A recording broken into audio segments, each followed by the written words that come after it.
Temas de actualidad, seguridad, salud, economía, ciencia y política. Porque la información es poder. Durante los siguientes 60 minutos, esta quedará al descubierto.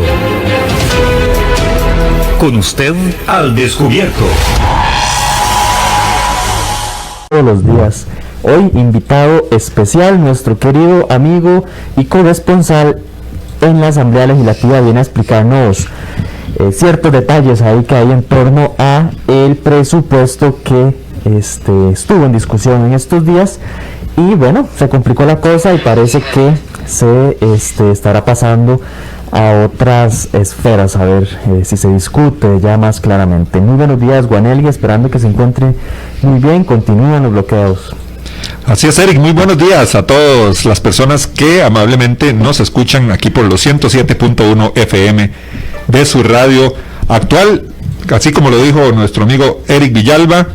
Hoy tenemos a nuestro invitado, Leonid Vilches. Yo le digo que es nuestro infiltrado ahí en la asamblea, porque Leo nos pasa ahí todos los volados, todo lo que está pasando en la asamblea. Leo, muchísimas gracias como siempre, ahora que pudiste venir a conversar con nosotros sobre el tema del presupuesto. Sí, bueno, muchas gracias a Eric y a usted, Juan, por la invitación. Siempre muy complacido de estar con ustedes, y más aquí en presencia, ¿verdad? Porque claro, a veces la última vez nos costó, no pudimos conectarnos, pero ya hoy aquí no hay falla para que hablemos de este tema que sin duda alguna es un tema muy general a veces y hasta un poco desconocido para la población, pero es muy importante, y más en la situación económica y fiscal que está el país. Hay que ponerle y seguirle el pulso a este tema. Y es que en la asamblea siempre suceden cosas. En la asamblea siempre es polémica, digámoslo así, de una u otra manera, por todas las cosas que se discuten día a día ahí. ¿Qué es, Leo, lo que está pasando en este momento en materia de impuestos?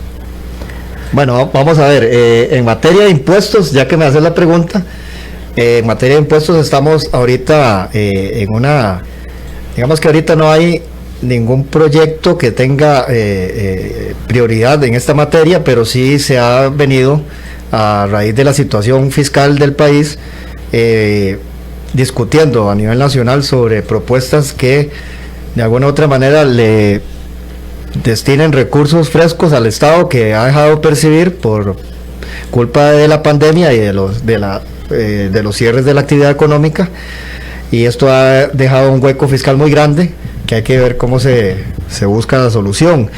Y dentro de esas propuestas, pues, para buscar dinero y la vía del Fondo Monetario Internacional, hace unas semanas se impulsó una propuesta del gobierno que incluía una serie de proyectos que en su gran mayoría, casi un 80% de la propuesta, tenía que ver con impuestos. Y esto sin duda alguna ha generado mucho malestar en la población. Todavía estamos viendo consecuencias de eso con bloqueos, manifestaciones, pronunciamientos de partidos políticos, de la sociedad civil, de empresarios, de sindicatos, en fin, el hervidero está, y la Asamblea no escapa a esto. La Asamblea está pendiente de una nueva contrapropuesta del Poder Ejecutivo, porque sí, la vía es clara de que se necesitan recursos que no tiene el Estado para afrontar todas las necesidades que el Estado demanda. Y la única vía identificada hasta el momento es endeudarse a nivel internacional con el Fondo Monetario Internacional, pero lo que no se pone de acuerdo el país, y en eso también está la Asamblea, es en cómo se logra eso. Si a través de más impuestos, si la gente está en capacidad de pagar más impuestos. Bueno, esto ya es toda una discusión que por el momento está en eso. Y dentro de toda esa gran discusión está el presupuesto de la República, que todos los años, según la Constitución Política, en su artículo 178, establece un plazo que empieza el 1 de septiembre. El 1 de septiembre el Ministerio de Hacienda tiene que presentar a la Asamblea el plan de gastos del próximo año. O sea, están discutiendo los diputados ahorita el presupuesto del 2021. Y entre el mes de septiembre y octubre se habilita la Comisión de Asuntos Hacendarios de la Asamblea Legislativa, donde hay 9 diputados de todas las fracciones que representan al Congreso, y se discute ahí, se reciben las audiencias de todos los jerarcas de los ministerios, y después en el mes de octubre se empieza a modificar a través de mociones, que es en lo que estamos ahora, el presupuesto, ¿verdad? Hay que recordar que este presupuesto solo abarca el Estado central, que es ministerios y dependencias, pero no incluye a las instituciones autónomas ni a las municipalidades. Esos presupuestos no los ve la Asamblea Legislativa, solo instituciones del Estado, del gobierno central, y las transferencias que se le dan al Poder Judicial, al Fondo de Educación Especial Superior de las universidades. En fin, es apenas como un 30 o un 40% del total de los gastos que el Estado tiene a través de sus instituciones. Sin embargo, sigue siendo un filtro muy importante para medir un poco la situación del país. Y en este caso no escapa la situación del país a lo que estamos hablando ahora, que es que más del 50% de este presupuesto se paga con deuda. O sea, es como que en una familia vamos a pagar los gastos del mes, la comida y todo con endeudamiento, con una tarjeta de crédito. Claro. Más del 50% lo cubrimos con eso, y nos queda apenas como un 40% o la otra mitad, ¿verdad? Con dinero que recibimos. Y ahora, con la caída de los impuestos, que es una fuente de ingresos importantes para el Estado, para asumir todos esos gastos, entonces la situación es muy dramática, sinceramente. Y de ahí la preocupación, porque ya algunos economistas y todos hablan que el Estado necesita para el próximo año recursos frescos, porque si no, algunos hablan que entraríamos en un default. ¿Y eso qué es? Es llegar y en algún momento decir, ya no hay plata para pagar salarios. Como pasó en Argentina. Como pasó en Grecia, que los funcionarios públicos, por ejemplo, llegaban al cajero a retirar su quincena y no había dinero. Y decía, ¿pero qué pasó? Ya, y no hay dinero para pagar salarios, no hay dinero para pagar a los policías. Lo más básico se podría dejar de percibir si no se toman decisiones. Y en la discusión general, lo que ha habido en la Comisión de Hacendarios es una intención de buscar reducción de gastos, ¿verdad? Porque a veces en esa dinámica constitucional y reglamentaria del presupuesto en la Asamblea, el Ministerio de Hacienda casi como que hace cada ministerio presenta su plan de gastos y hay como un machote, y a veces pues los gastos se dan por asumidos. Hay mucha subejecución de los presupuestos. ¿Qué quiere decir eso? Que al terminar el año presupuestario les sobra dinero, no lo gastan. Entonces, pero siempre lo siguen presupuestando de la misma manera. Entonces, ¿qué es el ejercicio que hacen los diputados? Es buscar cómo recortar el presupuesto. Y en eso han estado, se ha generado polémica. La última fue con el área de cultura. Hoy todavía le decía a Guanese que venía de la Asamblea y había un grupo de manifestantes del área de cultura que están pues ahí propugnando sus necesidades, y que si les recortan el presupuesto se verían disminuidas. Pero aquí hay una situación que más allá de muchos años atrás, en este momento sí hay una necesidad mayor de hacer más eficiente el gasto público, ¿verdad? Y de reducir las partidas. Ahí el asunto es que nadie quiere que se le reduzcan los presupuestos, nadie quiere ceder, y entonces en ese estira y encoge es en el que estamos, ¿verdad? Pero digamos que estamos como a la mitad del camino, porque ahora en noviembre, y según el artículo 178 del reglamento de la Asamblea Legislativa y 179, establece que noviembre es dedicado ahora en plenario para la discusión del presupuesto de la República, ¿verdad? Ahí los diputados van a poder reiterar las mociones que no se vieron en la comisión, y me imagino que van a insistir muchas fracciones en buscar cómo recortar el presupuesto, porque no pudieron en la Comisión de Hacendarios, ya que la fracción del PAC bloqueó cualquier intento, ¿verdad?, de hacerlo. Inclusive se presentaron 150 o 140 mociones ese día en la Comisión de Hacendarios que se tenían que analizar, que se tenían que votar. Me parece que no llegaron a la revisión de todas las mociones, Leo, y aún así, bueno, se dictaminó, creo que fue el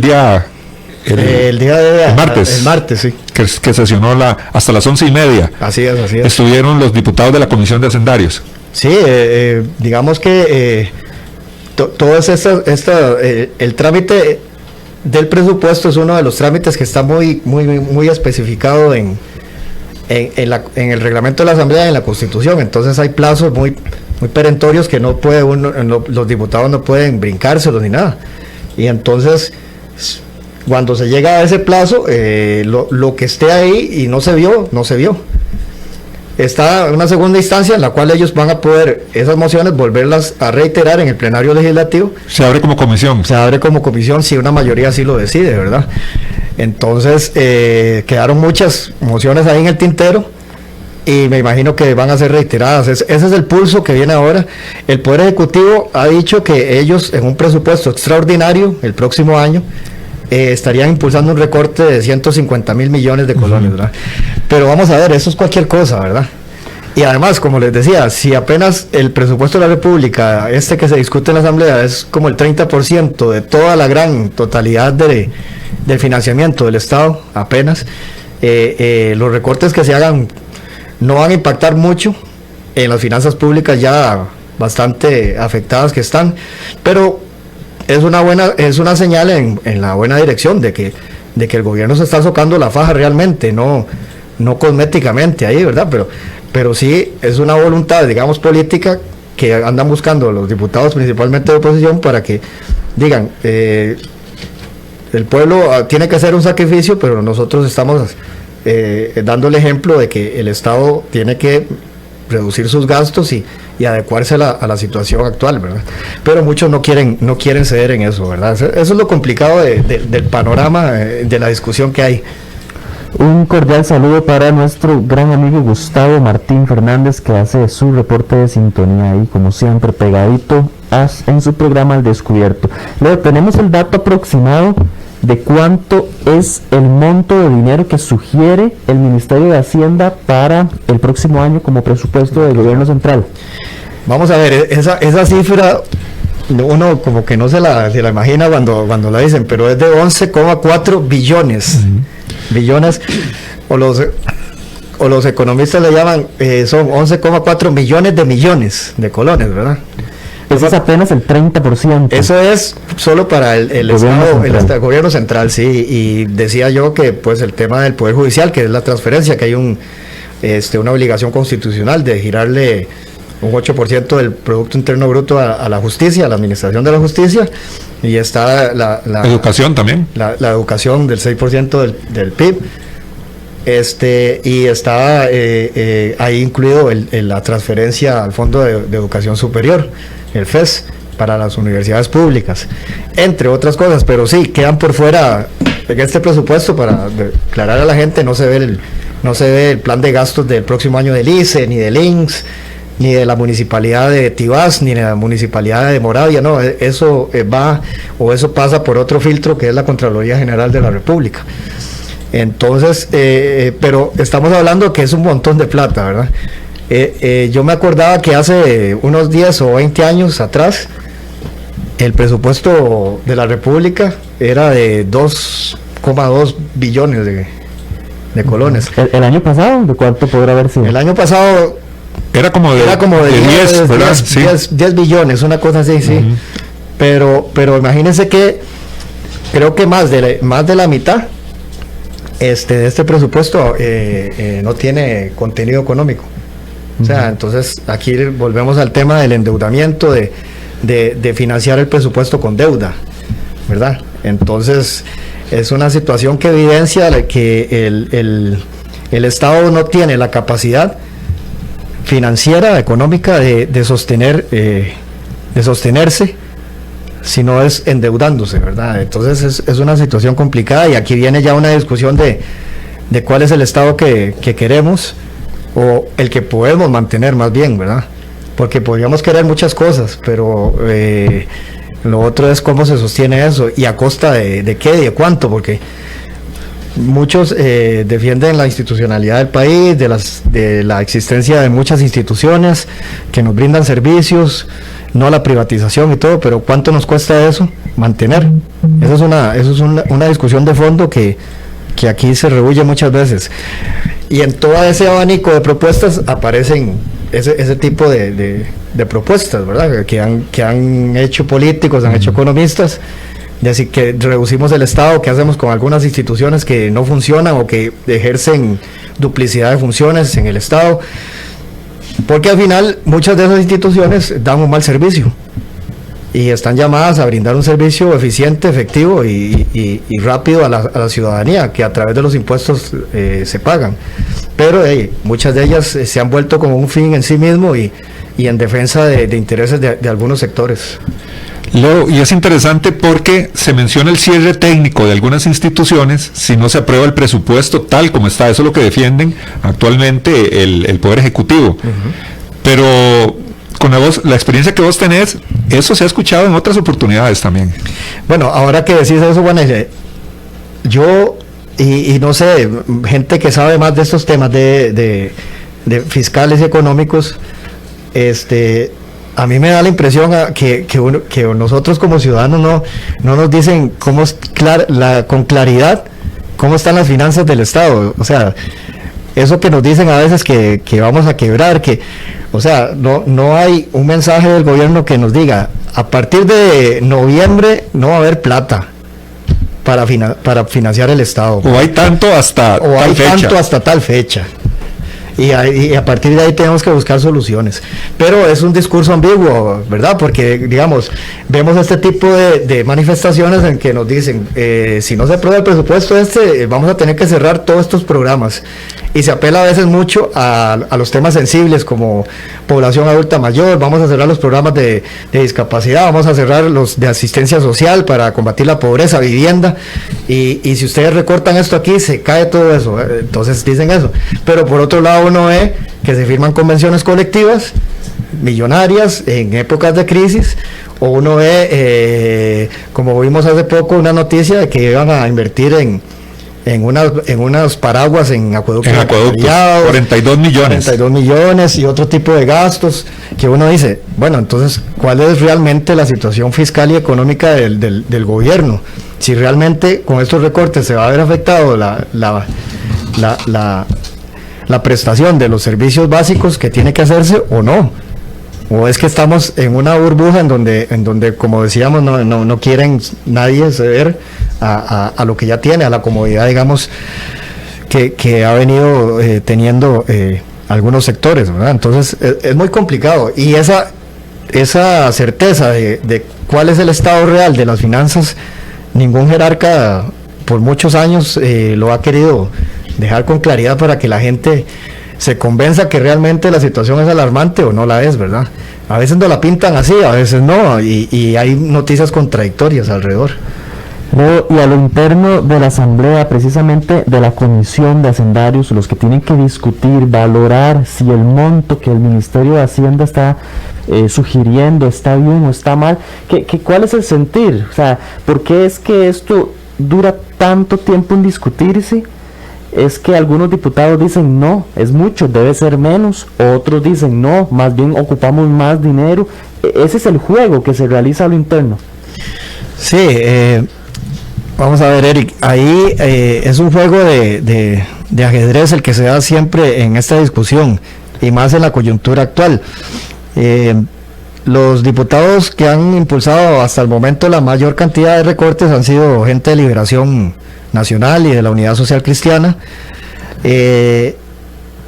Han intentado, en un principio querían recortar unos 300.000 millones de colones, pero ese monto se fue reduciendo y al final creo que andaba en las mociones presentadas por el monto ahí de alrededor de los 200.000 millones de colones, ¿verdad?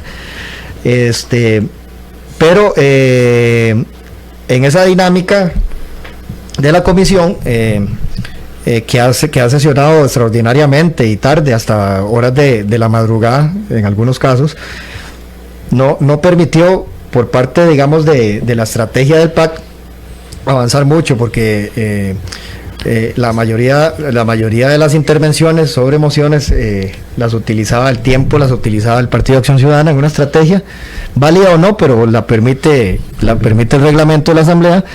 Y entonces atrasaba las votaciones, ¿verdad? Es una estrategia que se usa mucho en la Asamblea Legislativa, y la utilizaron efectivamente. Este es el primer filtro del presupuesto, la Comisión de Hacendarios. La Comisión de Hacendarios dictamina, lo ha dictaminado de forma negativa, ¿Eso qué significa? Que hay un informe de una mayoría de diputados que rechazó el presupuesto. Esto no quiere decir que se archiva ni nada, sino que va a la última instancia, que es el plenario legislativo, donde los 57 diputados tienen que decidir sobre el presupuesto. Ahí hay la posibilidad de modificar el presupuesto que envió el Ministerio de Hacienda, como está, y muy seguro que lo van a hacer. ¿Cómo se hace? A través de mociones, y entonces, si hay una mayoría, puede abrir el plenario en comisión. ¿Qué significa eso? Volver, digamos, a abrir el naipe del presupuesto, y entonces entran a discutirse las mociones que los diputados consideren pertinentes para modificar el presupuesto. Obviamente sí, esas modificaciones son muy limitadas, algunas porque algunos de los montos o de las partidas presupuestarias vienen ya muy amarradas por leyes, por constitución, ¿verdad? Que los destinos específicos, que impuestos específicos para financiar ciertos programas, estas transferencias que son las que se llevan una gran tajada del gasto público, que les decía, el presupuesto de la educación, el presupuesto para el Poder Judicial. Ahí no hay negociación. Entonces, digamos que el margen para ya machetear, como así popularmente se dice, el presupuesto es muy, muy limitado. Y eso es una de las quejas que jerarcas de Hacienda por muchos años han señalado, ¿verdad? Y en la Asamblea, digamos que también es reducido el margen para recortar, ¿verdad? ¿Qué recortan? Y lo que está en discusión aquí es recortar lo que se pueda en gastos de representación, alimentación en los ministerios, sin tocar la alimentación, que ahí va incluida los privados de libertad, que eso, ¿verdad? Pero alimentación en ministerios, del personal, viajes al exterior, consultorías, capacitación, compra de bienes y servicios.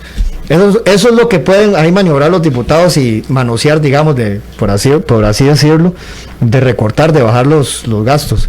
Pero han encontrado mucha resistencia de parte del Poder Ejecutivo. ¿Y qué es lo que dice el Poder Ejecutivo? No, tranquilos, no recorten nada, porque tal vez en la carrera podemos afectar algunas dependencias o algunos servicios que brinda a la sociedad del Estado. Entonces, mejor desde el Ministerio de Hacienda, ya más pensado y técnicamente más analizado, podemos proponer el próximo año un presupuesto extraordinario. Las reducciones que no entran ahora. Las reducciones para no afectar, ¿verdad? Pero bueno, eso es como una señal de buena fe que podrían dar los diputados de oposición, pero yo creo que no están en el ánimo. En este momento no hay. Ni en la confianza, porque ya en el pasado ellos señalan que el gobierno les ha quedado mal para acceder a eso. Y hay que decirlo, es una reducción presupuestaria mucho menor a la que inicialmente la oposición había planteado, porque estaba hablando el Ministerio de Hacienda que podría ser de unos 150.000 millones de colones. De los 300.000 millones de los 300 inicialmente presentados, sí. Entonces, ahí volvemos al tema ¿verdad? De qué tan efectivo podría ser ese recorte y si se va a realizar o no, ¿verdad? Y es que, Leo, es nada comparado a los 11.000 millones, que es el grueso, digamos, de ese 30%. Claro, y la gente podrá decir, ya, pero ¿por qué no le pega un buen machetazo de presupuesto? Pero como decíamos, es que ya si usted, como diputado ahí, dice, recórtele al ¿cómo se llama? A la transferencia presupuestaria para financiar el Poder Judicial, y ahí primero entraría un incumplimiento constitucional. Sí. Y segundo, que generaría ya una confrontación de poderes entre el Poder Judicial y la Asamblea Legislativa, ¿verdad? Que nadie quiere. O que vamos a machetear el FES. No. Se generaría ahí una bronca muy fuerte. Ya hay antecedentes de que en el periodo, en la Asamblea Legislativa del gobierno anterior, se intentó, y eso fue a tribunales, y tuvieron que echar para atrás el recorte. Aquí lo que sucede es que está muy amarrado el gasto, ¿verdad? Está muy comprometido. Está muy comprometido. Eso es como cuando uno llega a fin de mes y le cae el polaco, le cae el cable, el internet, todo, la casa. Y usted tiene que pagar y le sobran solo 20 colones o 100 y todo prestado. 100 colones, y entonces va a tener que, para seguir adelante en su quincena, endeudarse. Ir a pedirle plata a alguien, o ir al banco, o endeudarse con una garrotera, qué sé yo. Pero así está el Estado, está muy amarrado en sus gastos, y lo poco que puede maniobrar encuentra resistencia, ¿verdad? Y ahorita lo que más está demandando es recursos, porque el Estado está en una situación muy, muy calamitosa porque ha dejado de percibir mucho ingreso, que es a través de los impuestos. El turismo, por ejemplo, que se cayó totalmente, llegó a cero su capacidad, y de ahí pues agarraba recursos para financiar todo el presupuesto de la República. Leo, algo interesante es, en el 2015 se dictaminó de forma negativa en el plenario el presupuesto, y don Henry Mora, que era diputado del PAC y presidente de la Asamblea en ese momento, aprobaron el presupuesto. Inclusive eso llegó hasta la Sala Constitucional también. Sí, correcto. ¿Cómo podemos hablar de eso en el momento que se dictamina de forma negativa el presupuesto? ¿Qué es lo que toca? ¿Qué corresponde? Y hablar de eso que pasó en esa oportunidad también. Bueno, según el artículo 179 del reglamento, establece 2 fechas que no se pueden brincar los diputados, que es el 27 de noviembre de cada año. Los diputados tienen que aprobar en primer debate el presupuesto, y 2 días después el segundo debate, y la discusión se puede extender hasta pocos minutos antes de la medianoche. Si llegan a ese plazo fatal y todavía hay mociones en discusión, y que mire que se aprueba, se somete a votación y se acabó. Entonces, ¿qué pasa con un presupuesto si no se aprueba? Lo que pasa es que se ejecuta el presupuesto del año anterior. Es decir, si este año, el 2021, no se aprueba el plan de gastos no se aprueba el plan de gastos, quedaría en vigencia el del 2020, el actual, con sus bemoles y sus cosas, porque estaba presupuestado de otra forma.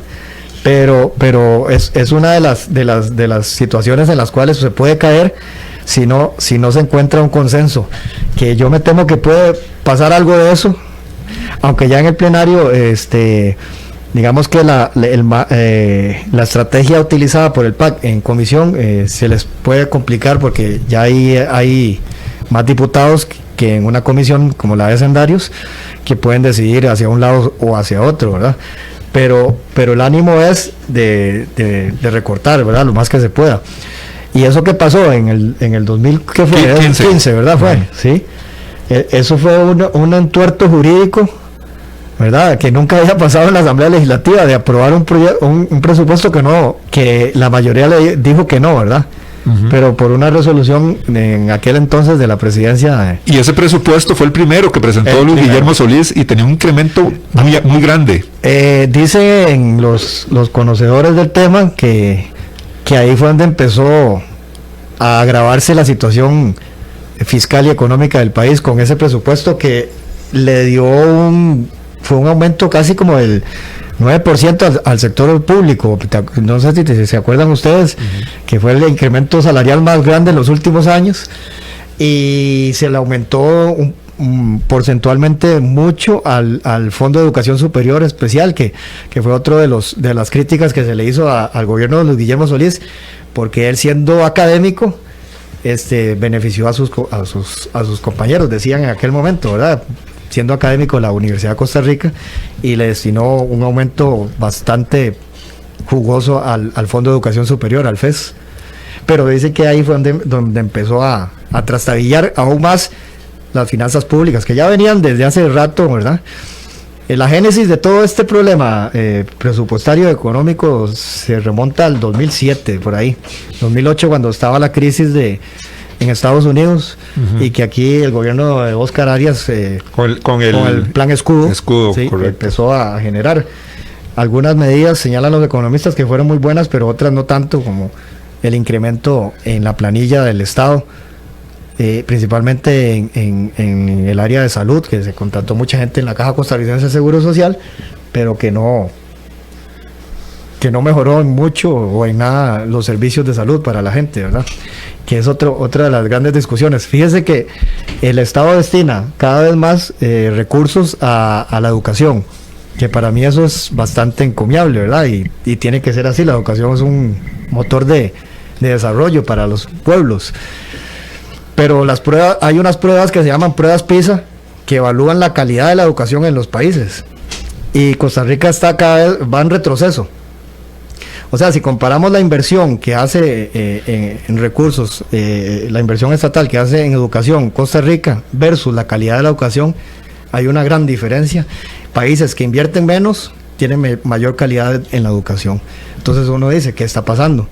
O vamos a lo otro, cada vez hay más programas contra la pobreza, para sacar a la gente de la pobreza, y los pobres cada vez, bueno, con esta crisis... Ya vimos el informe del INEC, ¿verdad? Aumentó la pobreza con esta crisis, pero hay cientos de instituciones, que se dedican a asistencia social, y usted ve que la gente siempre está insatisfecha, siempre hay gente que no se le soluciona los problemas de vivienda, de educación, de salud, de lo más básico, digamos, ¿verdad? Entonces, algo está fallando en el Estado. Tenemos un Estado muy, muy grande, pero que no está atendiendo las necesidades de los costarricenses, y está generando un exceso de gasto. Un saludo para Alexander Obando Meléndez, que está por ahí haciendo su reporte. También Juan Carlos Delgado. Por ahí está Víctor Chinchilla, dice, invitado de lujo, don Víctor. Saludo, don Víctor, claro. Saludo a nuestro querido amigo Víctor Chinchilla. Claro que sí. En claro. carretera, seguro. También para Diego Juárez, por ahí está Antonio Jiménez, José Eduardo Jiménez. Ahí está también Royal Pizar, como siempre, como todos los días, directamente desde la ciudad de New Jersey, haciendo su reporte de sintonía bien pegadito ahí de la señal de su radio actual.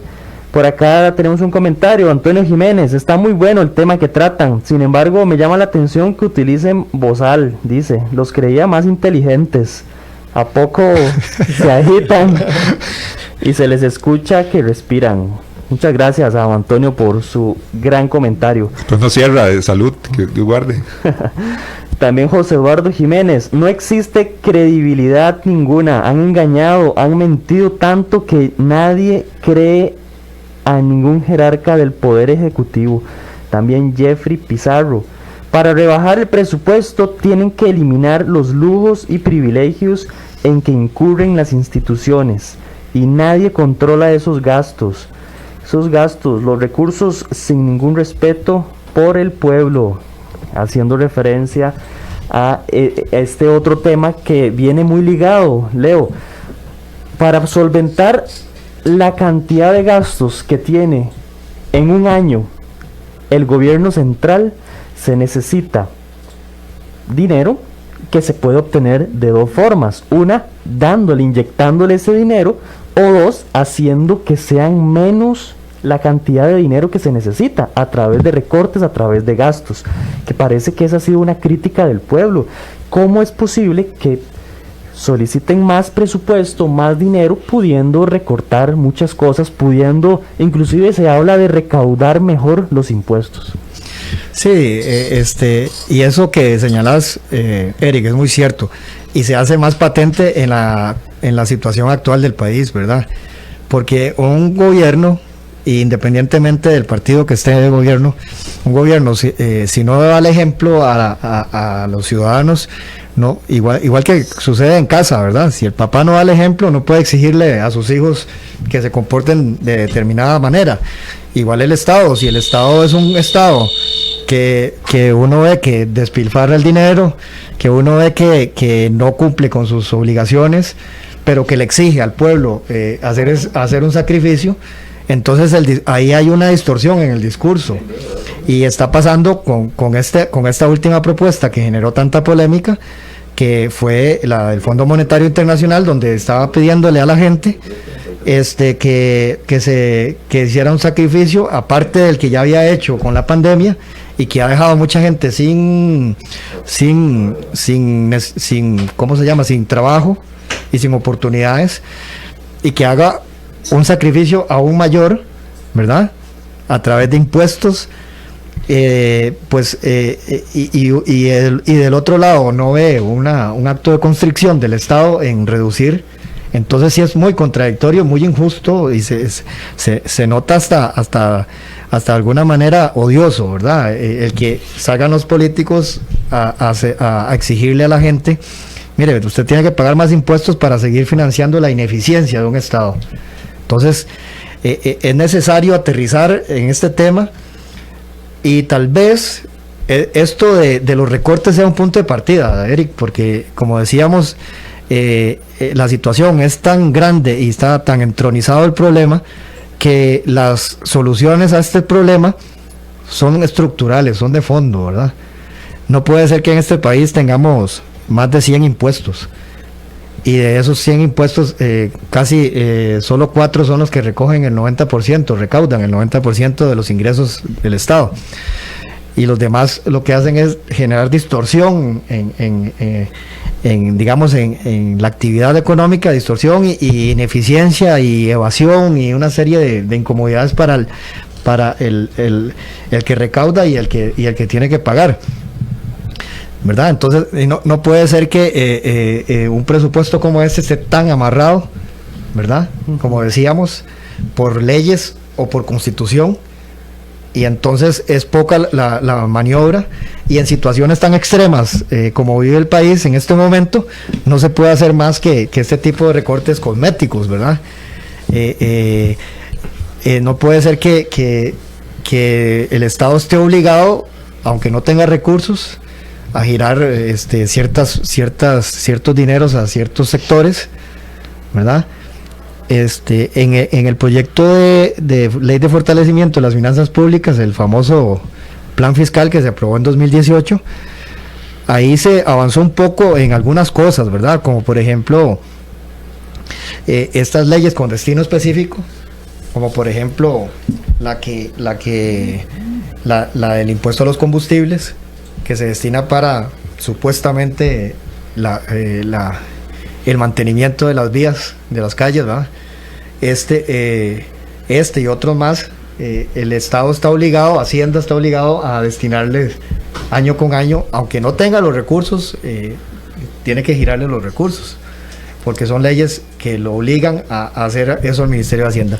Entonces, con este plan fiscal se introdujo ahí la posibilidad de que cuando el Estado no tenga los recursos, de girarles menos cantidad de dinero, ¿verdad? Que eso debería ser la lógica en todo. Claro. ¿Verdad?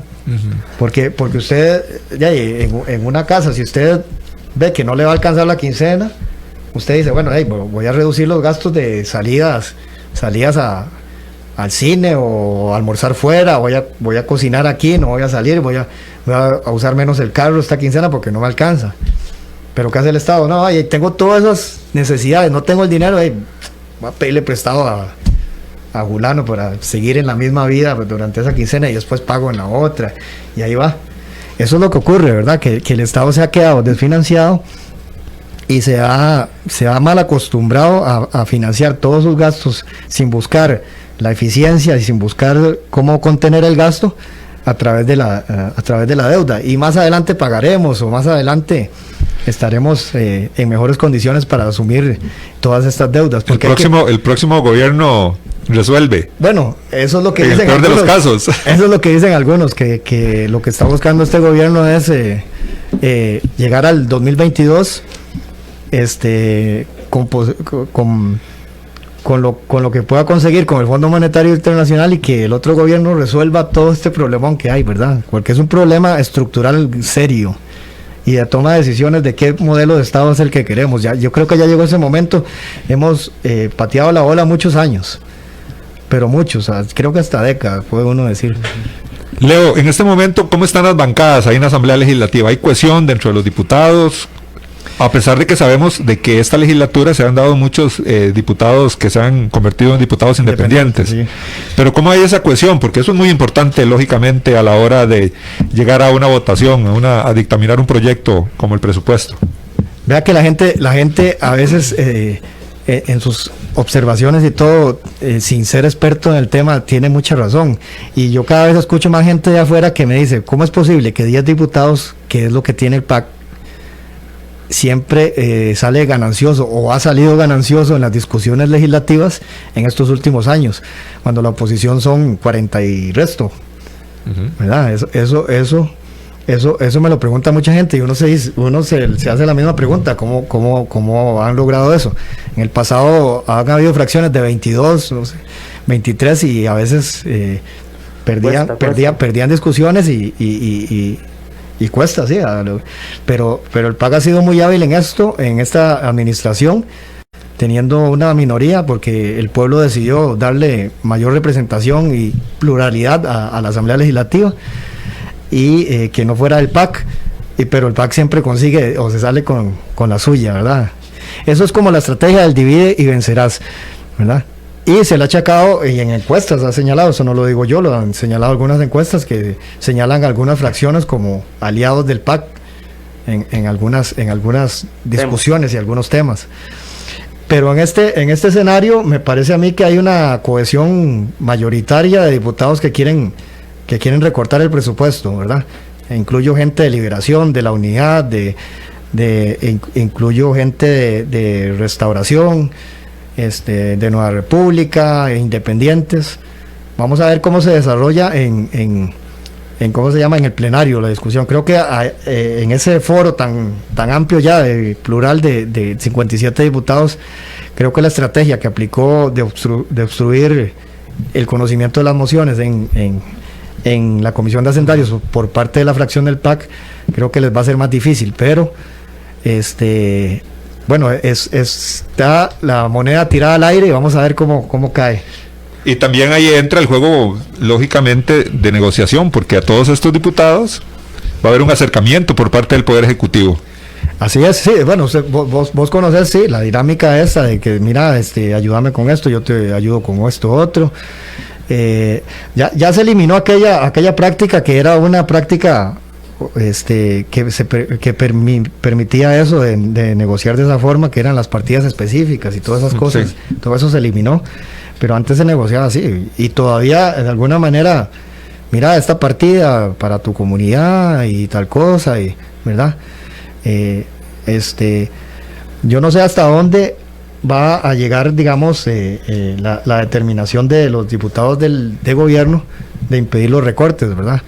Porque sí, digamos que hacia la gente, sí se ve como muy odiosa esa defensa, partiendo de todo lo que venimos hablando de la situación económica, de la intención manifiesta y que yo creo que se ha matizado, pero que no se ha descartado del gobierno de imponer más impuestos, ¿verdad? Ahí está como dormido eso por la avalancha de reclamos que vino la gente, pero no se descartan. Y algunos economistas dicen que es tan grande el hueco económico que hay que no vamos a escaparnos de una cosa como los impuestos. ¿Por qué? Porque al final creo que hay una reticencia, eso sí, y eso lo he visto de las mismas fracciones de oposición en entrarle duro al tema del empleo público. Que son proyectos que ya se vienen. Sí, y que es fijar, digamos, un salario único para todos los empleados públicos, y que no sean los nuevos empleados que entran al sector público, sino los viejos.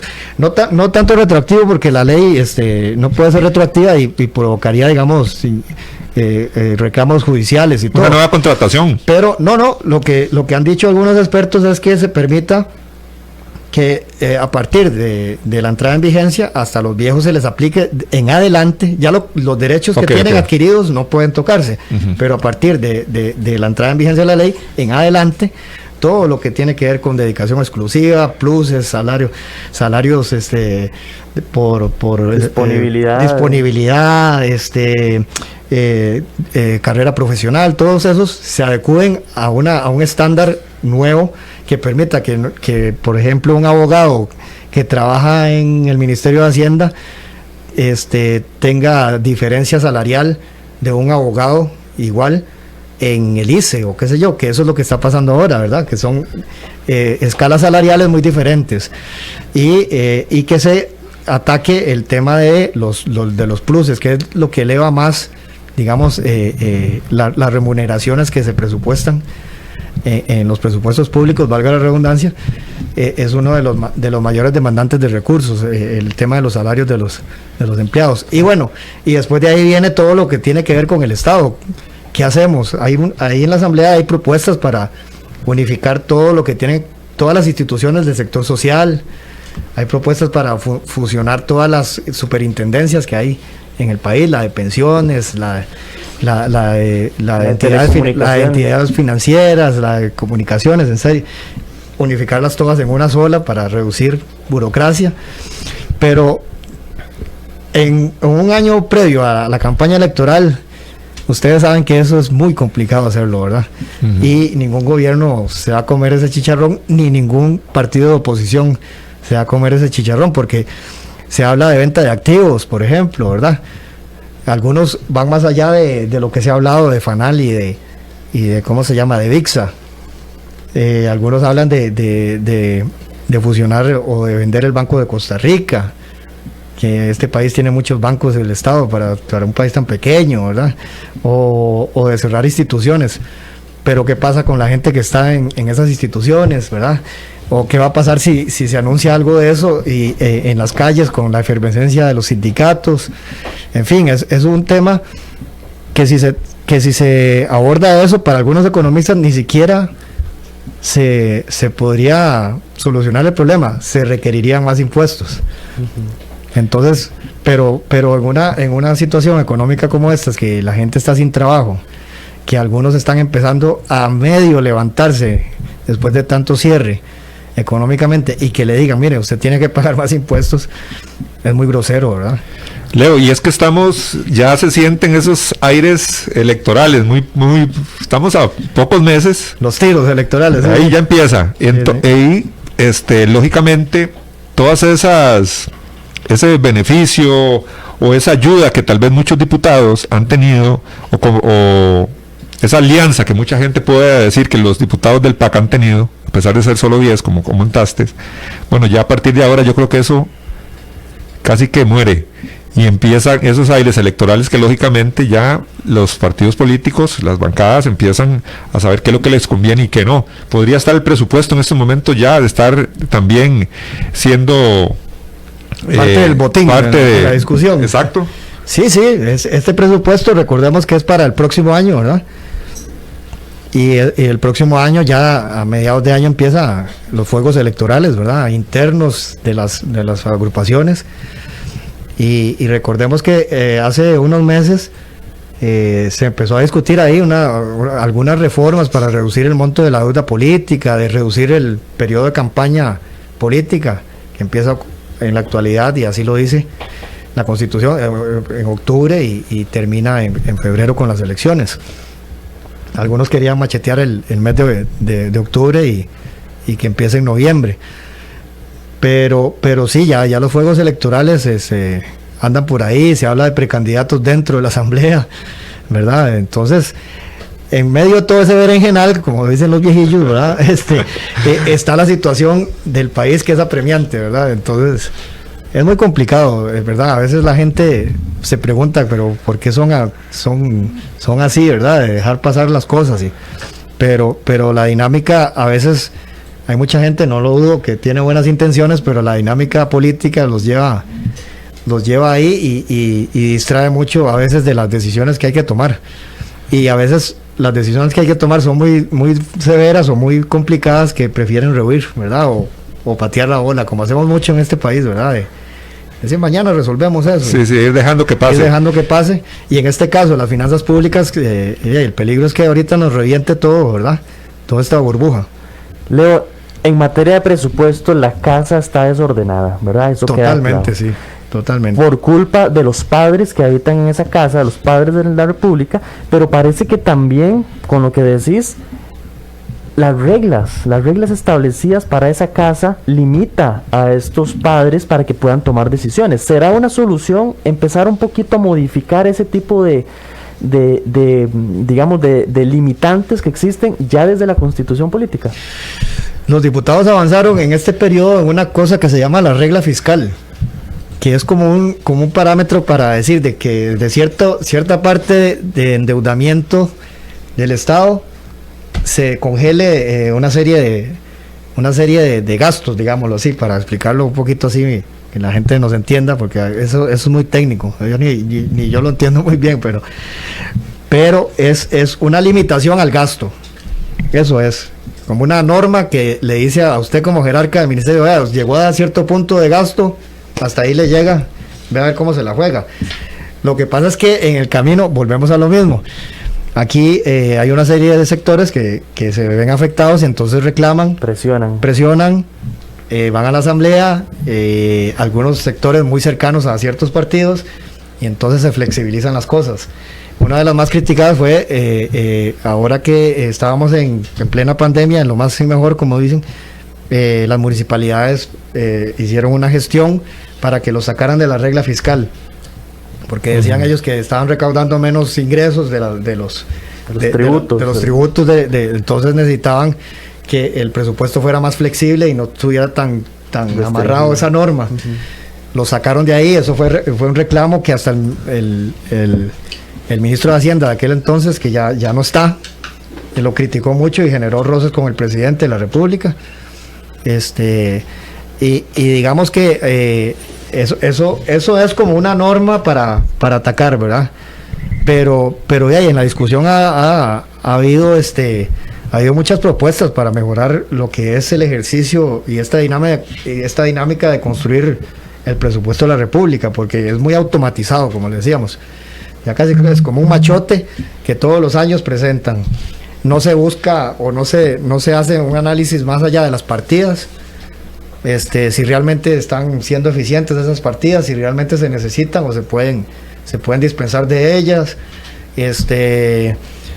El control que se hace ya en la asamblea, si es el mejor o no es el mejor, todo eso está en discusión, ¿verdad? Pero el presupuesto y la discusión del presupuesto es muy automática, ¿verdad? Casi es como que va ahí en recorrido, y no se hace, digamos, como no se interioriza realmente de las necesidades, claro, que realmente el Estado está demandando, y entonces se vuelve como un ritual que cada año se da en la asamblea. Se da en la asamblea legislativa. Es más, Juanelio, usted que sabe bien, ¿verdad? Hay años que ha habido que el presupuesto pasa sin pena ni gloria, ¿verdad? Ahí se va y la gente ahí se aprobó el presupuesto, ya está. Este año ha tomado alguna relevancia por el sentido de que estamos en una situación fiscal muy complicada y económica. Gracias, Leo. Definitivamente, para aprender, para escuchar todo lo que pasa en la asamblea. Muchas gracias. Muy pronto, de nuevo, aquí Leo, aquí vamos a estarlo llamando para que nos acompañen. A todos ustedes nos despedimos. Muchísimas gracias, Otto en Controles, y mañana a partir de las 10. Temas de actualidad, seguridad, salud, economía, ciencia y política. Porque la información es poder. Esta ha quedado al descubierto. Al descubierto.